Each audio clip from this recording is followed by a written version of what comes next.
Hi Year 10. Thank you to those of you who sent me comprehensions. I should have already fed back to you if you sent them in. If you've not yet got those to me, please make sure you get them to me, okay?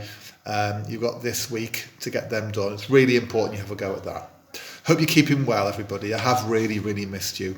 And I'm looking forward to seeing you in September, and hopefully things will be a bit more normal. And I hope you have a really great summer. So I just wanted to give you a bit of feedback on the comprehensions, okay? So component 2, paper 2, is all about non-fiction, basically. And the rule is, with number one's only worth 3 marks, so you're only looking at, bullet point answers. Don't waste time copying out great long sentences. You're looking at literally 3 bullet points. It's really straightforward. So the first bullet point, how much food's wasted by the British every year? It's literally 500,000 tonnes. That's all you need to write, 500,000 tonnes. Then it was, how much does it cost to get rid of wasted food? That's £50 million. So you literally just do that as a bullet point.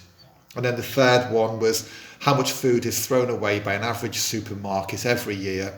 That's 50 tonnes. Okay, that's all you need to write. Don't waste any time doing any more than that. Number 2 is a much longer question, okay? You're asked how John Humphreys is trying to persuade us to be less wasteful. How does he try to do this? It's a 10-mark question. Now, it's really important. Some of you are only writing a couple of lines. You're looking to really, depending on your handwriting size, you are looking to write a good half page there for that answer. Lots and lots of little things, words and phrases picked out of the passage. You cannot answer that in a couple of lines, okay, and get 10 marks. So first thing to say is to make sure you're looking at the right article. It's always a bit of a problem for students when there's 2 articles to look at. You're looking at that one there. How does John Humphreys persuade us to be less wasteful, okay? So the kind of thing that I would pick out, okay, I'm just looking at the passage now. He says that in America there are restaurants where an individual piece of steak for one person is the size of an average Sunday joint with enough left over for at least another family. So he's saying that, people eat in certain places too much food. For one person it would be enough food for a whole family with still some to spare. He uses the phrase, what they leave is of course thrown away, to show the waste. He uses an interesting phrase. He uses, the whole place is one great temple dedicated to the worship of waste. So he's using a bit of exaggeration, really, the worship of waste, to make it sound like it's something that we do, that we almost think is good. Another interesting phrase he uses, Americans are the unquestioned champions of the world when it comes to waste. So using that exaggerated language shows that waste is something that, is very much part of the American culture.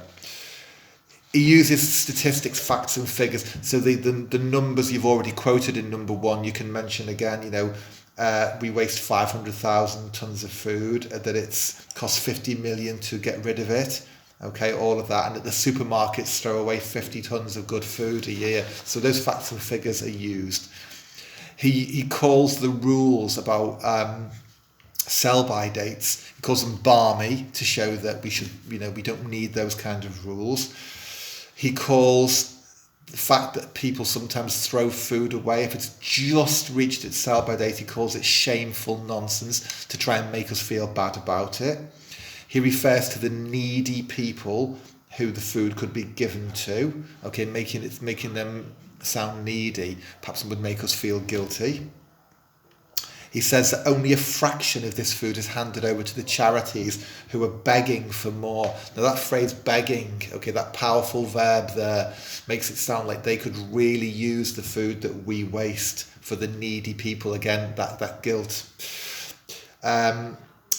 He talks about how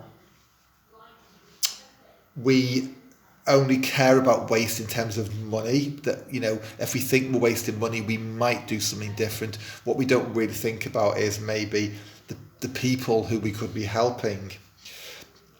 He gives an example of a woman who's quite well off, but who will not throw away an egg yolk, and he talks about how she grew up during the war years when it was really wrong to waste food. So he gives her as an example of what we should maybe be doing.